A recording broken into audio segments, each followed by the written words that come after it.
வடகொரியாவில் தென்கொரிய தொலைக்காட்சி தொடர்கள், திரைப்படங்களை பார்ப்பது தண்டனைக்குரிய குற்றமாகும். 2020 இயற்றப்பட்ட சட்டத்தின் கீழ் 15 வருட சிறை தண்டனை, சில சமயம் மரண தண்டனை கூட விதிக்கப்படுவதாக கூறுகின்றனர்.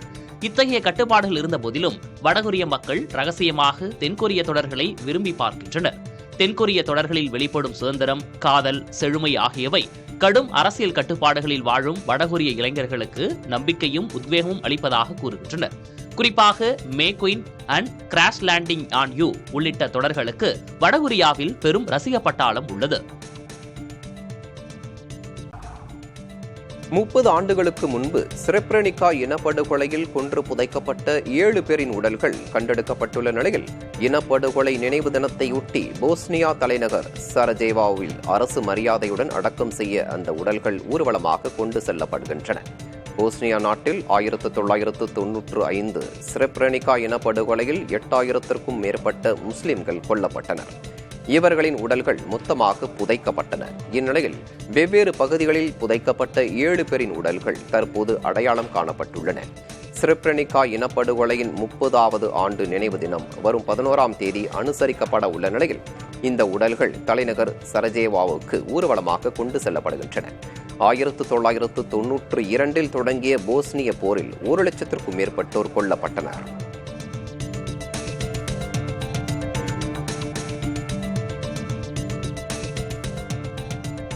வாழை திரைப்படத்திற்காக அமெரிக்காவின் பெட்னா சர்வதேச திரை விருதை இயக்குனர் மாரி செல்வராஜ் பெற்றுள்ளார்.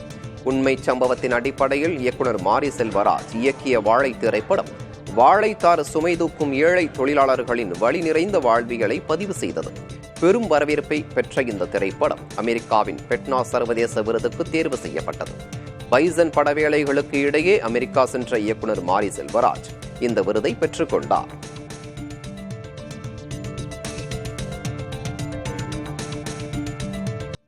வாரத்திற்கு 49 மணி நேரத்திற்கு மேல் அதிகமாக வேலை செய்வோருக்கு உயர் ரத்த அழுத்த அபாயம் 70 விழுக்காடு அதிகமாக இருப்பதாக ஆய்வில் தெரியவந்துள்ளது.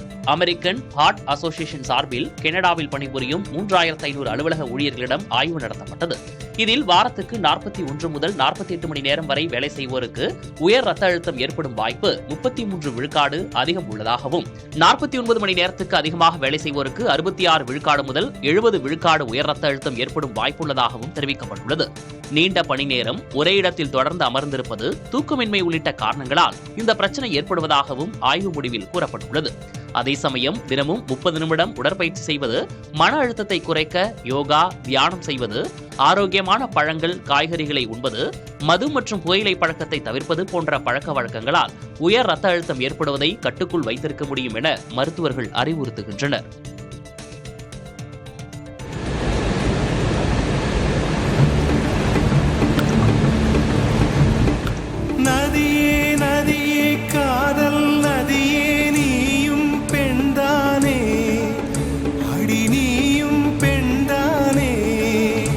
இந்தியாவின் டாப் 10 நீர்வீழ்ச்சிகளில் ஒன்றான சித்ரகோட் நீர்வீழ்ச்சியின் ரம்யமான காட்சியை காண சுற்றுலா பயணிகள் அதிக அளவில் குவிந்தனர். சிறு நதிகளே, நதியிடும் கரைகளே, கரை தொடும் நுரைகளே, நுரைகளில் இவள் முகமே. சிறு நதிகளே, நதியிடும் கரைகளே, கரை தொடும் நுரைகளே, நுரைகளில் இவள் முகமே.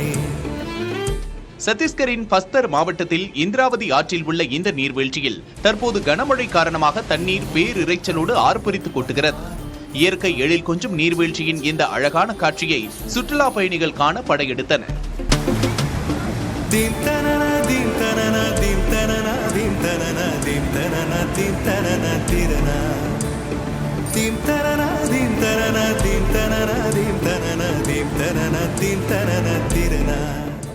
அவர்களின் செல்போன் கேலரியில் இருக்கும் புகைப்படங்களில் சித்ரகோட் நீர்வீழ்ச்சியின் செல்ஃபி புகைப்படங்களும் இடம்பெறுவதை காண முடிந்தது.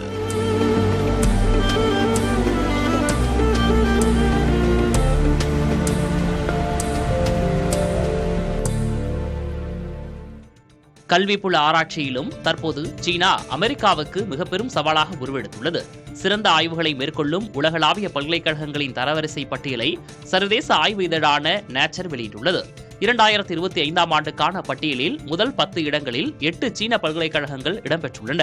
முதலிடத்தில் CIS என்று அழைக்கப்படும் சீன அறிவியல் அகாடமி உள்ளது. சிங்குவா, ஜேஜியாங், பெக்கிங் பல்கலைக்கழகங்கள் முன்னணியில் உள்ளன. இந்த ஆண்டு ஹார்வர்ட் 2ஆம் இடத்திலும் மார்க்ஸ் பிளாங்க் 9ஆம் இடத்திலும் உள்ளன. 2016 நேச்சர் இண்டெக்ஸின் டாப் 10 பட்டியலில் சீன அறிவியல் அகாடமி மட்டுமே இடம்பெற்றது. தற்போது நிலைமை தலைகீழாக மாறியுள்ளது. ஆக்ஸ்போர்ட், கேம்பிரிட்ஜ் உள்ளிட்ட புகழ்பெற்ற மேற்கத்திய பல்கலைக்கழகங்களை சீன பல்கலைக்கழகங்கள் பின்னுக்கு தள்ளியுள்ளன. டாப் 10 பட்டியலில் சீனாவின் 8 பல்கலைக்கழகங்கள், வெறும் 2 மட்டுமே மேற்கத்திய பல்கலைக்கழகங்கள். சீனாவின் உயர்தர ஆய்வுக் கட்டுரைகள் அமெரிக்காவை விஞ்சுவதாகவும், வேதியியல், பொறியியல் துறைகளில் சீனாவின் ஆய்வுக் கட்டுரைகள் முன்னணி வகிப்பதாகவும் கல்வித்துறையினர் தெரிவிக்கின்றனர். 1976ஆம் ஆண்டு ஆப்பிள் நிறுவனம் தயாரித்த கம்ப்யூட்டர்களில் ஒன்று அமெரிக்காவில் ஏலத்திற்கு வரவுள்ளது. இது சுமார் 5 கோடி ரூபாய் வரை விலை போகும் என எதிர்பார்க்கப்படுகிறது. கலிபோர்னியாவில் சிறு அறை ஒன்றில் ஸ்டீவ் ஜாப் மற்றும் ஸ்டீவ் வோஸ்னியாக் ஆகிய இருவரும் இணைந்து தயாரித்த முதல் 50 ஆப்பிள் கம்ப்யூட்டர்களில் இதுவும் ஒன்று. 50 ஆண்டுகள் ஆன பின்னரும் இந்த கம்ப்யூட்டர் இயங்கும் நிலையில் இருப்பது குறிப்பிடத்தக்கது. இந்த கம்ப்யூட்டர்கள் உலகையே மாற்றியவை என இதை ஏலம் விடும் சோத்பி நிறுவனம் தெரிவித்துள்ளது.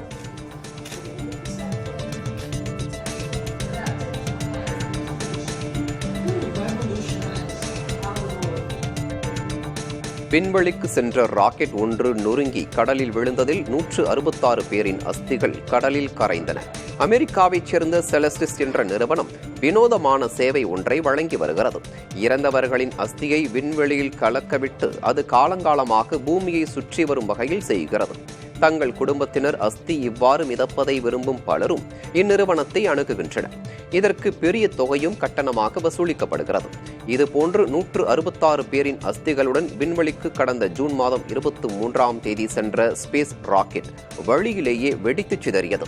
இதனால் ராக்கெட்டிற்குள் வைக்கப்பட்டிருந்த அஸ்திகள் விண்வெளியில் கலப்பதற்கு பதில் கடலில் கலந்தன. செலஸ்டிஸ் நிறுவனம் இதுபோன்ற பலமுறை அஸ்திகளையும் மனித மரபணுக்களையும் விண்வெளிக்கு அனுப்பி வைத்துள்ளது.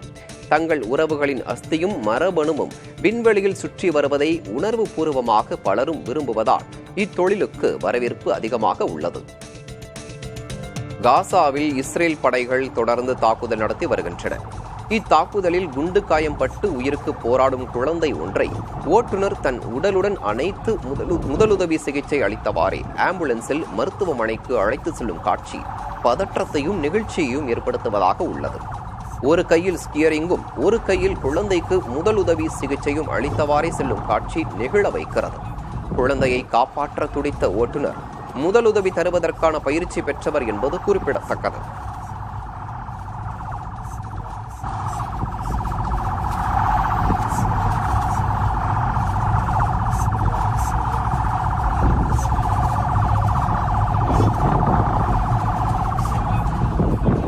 அண்டார்டிகாவில் அனுமதியின்றி விமானத்தை தரையிறக்கியதால் 19 வயது அமெரிக்க விமானி இத்தான் குவோ கைது செய்யப்பட்டார். புற்றுநோய் ஆராய்ச்சிக்காக $1 பில்லியன் நிதி திரட்டும் முயற்சியாக இத்தான் குவோ தனி விமானத்தில் 7 கண்டங்களுக்கு பயணம் செய்து வருகிறார்.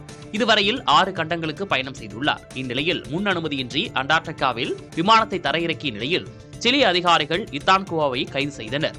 தவறான பயணத்திட்டத்தை வழங்கி விதிமீறியதாகவும் விமானத்தை ஆராய்ச்சி முக்கியத்துவம் வாய்ந்த பிராந்தியத்தில் தரையிறக்கியிருப்பதாகவும் சில அதிகாரிகள் இத்தான் குவோ மீது குற்றம் சாட்டியுள்ளனர். தொழில்நுட்ப கோளாறு காரணமாகவே விமானத்தை தரையிறக்கியதாக இத்தான் குவோ தரப்பு வழக்கறிஞர் விளக்கம் அளித்துள்ளார். அமெரிக்காவில் உள்ள சோத்பி நிறுவனம் உலகின் மிகப்பெரிய விண்கல்லை ஏலமிடவுள்ளது.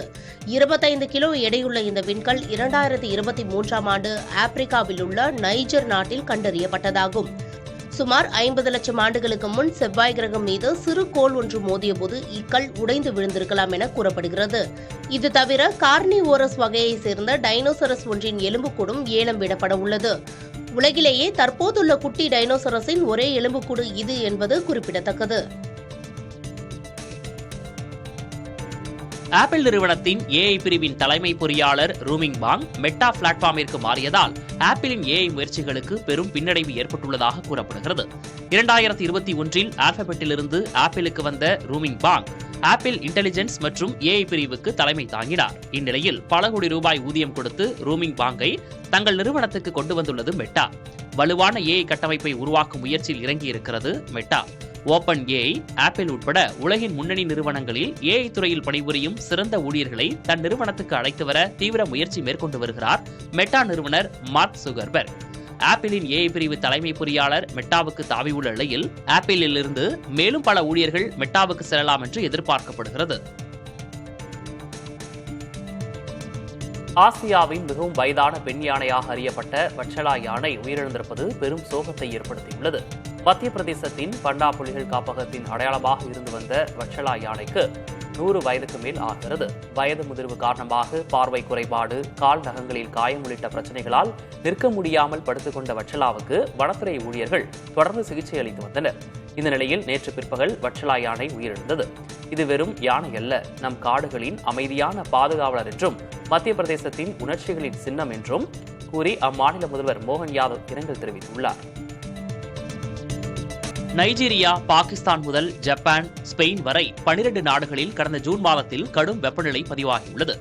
ஐரோப்பிய கோப்பர்னிக்கஸ் தரவுகளின்படி ஐரோப்பா, ஆசியா, ஆப்பிரிக்காவில் 80 கோடி மக்கள் தங்கள் வாழ்நாளில் மிக வெப்பமான ஜூன் மாதத்தை அனுபவித்தனர். பிரிட்டன், சீனா, காங்கோ உள்ளிட்ட 26 நாடுகளிலும் ஜூன் மாதத்தில் அதிக வெப்பநிலை பதிவாகியுள்ளது. புவி வெப்பமயமாதல் காரணமாக ஆண்டுக்காண்டு வெப்ப அலைகள் தீவிரமடைகின்றன. ஐரோப்பாவில் பிரான்ஸ், பெல்ஜியம், நெதர்லாந்து ஆகியவை 3 டிகிரி செல்சியஸ் அதிக வெப்பத்தை பதிவு செய்தன. கடல் நீர் வெப்பநிலை 1.2 டிகிரி செல்சியஸ் உயர்ந்ததாக தெரிவிக்கப்பட்டுள்ளது. ஆப்பிரிக்காவில் தீவிர வெப்பம் காரணமாக பசி, பாதுகாப்பின்மை, இடப்பெயர்வு ஆகியவை மோசமடைவதாக ஐநா எச்சரிக்கிறது. மலையாளத்தில் அறிமுகமாகி குறுகிய காலத்திலேயே தமிழ், தெலுங்கு என தென்னிந்திய திரையுலகில் வளர்ந்து வரும் இளம் நட்சத்திரமாக கோலோச்சிக் கொண்டிருக்கிறார் நடிகை மமிதா பைஜு. பிரேமுலு படத்தின் மூலம் தமிழ் ரசிகர்களின் மனதில் இடம் பிடித்த மமிதா தற்போது விஜயின் ஜனநாயகன் படத்தில் பிஸியாக நடித்து வருகிறார். அதேபோல சூர்யாவின் 46வது படத்திலும், விஷ்ணு விஷாலின் 2 வானம், பிரதீப் ரங்கநாதனின் டியூட் படத்திலும் அடுத்தடுத்து கதாநாயகியாக நடித்துக் கொண்டிருக்கிறார். இவை தவிர மலையாளத்தில் நிவின் பாலியின் பெத்லஹேம் குடும்ப யூனிட் படத்திலும், பிரேமுலு 2 மற்றும் சங்கீத் பிரதாப்புடன் புதிய படத்திலும் நடிக்க உள்ளார். ஐபிஎல் அணிகளின் பிராண்ட் மதிப்பு குறித்த ஒரு விரிவான ஆய்வறிக்கையை ஹூலிகன் லோக்கி என்ற நிறுவனம் வெளியிட்டுள்ளது. இதில் நெடுங்காலமாக பிராண்ட் மதிப்பில் முதலிடத்தில் இருந்த சிஎஸ்கே தற்போது 3வது இடத்திற்கு சரிந்துள்ளது. இந்த அணியின் பிராண்ட் மதிப்பு சுமார் 2000 கோடி என கூறப்பட்டுள்ளது. நடப்பாண்டு ஐபிஎல்லில் சென்னை அணி 14 ஆட்டங்களில் 4 வெற்றிகளை மட்டுமே பெற்று கடைசி இடத்தை பிடித்ததாலும், தோனியின் தனிப்பட்ட ஆட்டமும் சிறப்பாக இல்லாததாலும் சிஎஸ்கேவின் பிராண்ட் மதிப்பு சரிவை கண்டுள்ளது. 17 ஆண்டு போராட்டத்திற்கு பிறகு முதல் முறையாக கோப்பையை வென்ற ஆர்சிபி 2200 கோடி ரூபாய் பிராண்ட் மதிப்புடன் முதலிடத்திற்கு முன்னேறியுள்ளது. மும்பை இந்தியன்ஸ் அணி 2050 கோடி பிராண்ட் மதிப்புடன் 2வது இடத்தில் உள்ளது. கொல்கத்தா நைட் ரைடர்ஸ் 1920 கோடி ரூபாய் மதிப்புடன் 4ஆம் இடத்திலும், சன்ரைசர்ஸ் ஹைதராபாத் 1300 கோடி ரூபாய் பிராண்ட் மதிப்புடன் 5ஆம் இடத்திலும் நீடிக்கின்றன. ஐபிஎல் கிரிக்கெட்டின் ஒட்டுமொத்த பிராண்ட் மதிப்பு 33,150 கோடி ரூபாயாக உள்ளது. ஒட்டுமொத்த ஐபிஎல் வர்த்தக மதிப்பு 18% அதிகரித்து 1,60,000 கோடி ரூபாயை தொட்டுள்ளது. விளையாட்டை வர்த்தகமயமாக்குவதில் ஐபிஎல் தனி முத்திரையையே பதித்துள்ளதாக அந்த நிறுவனம் கூறியுள்ளது.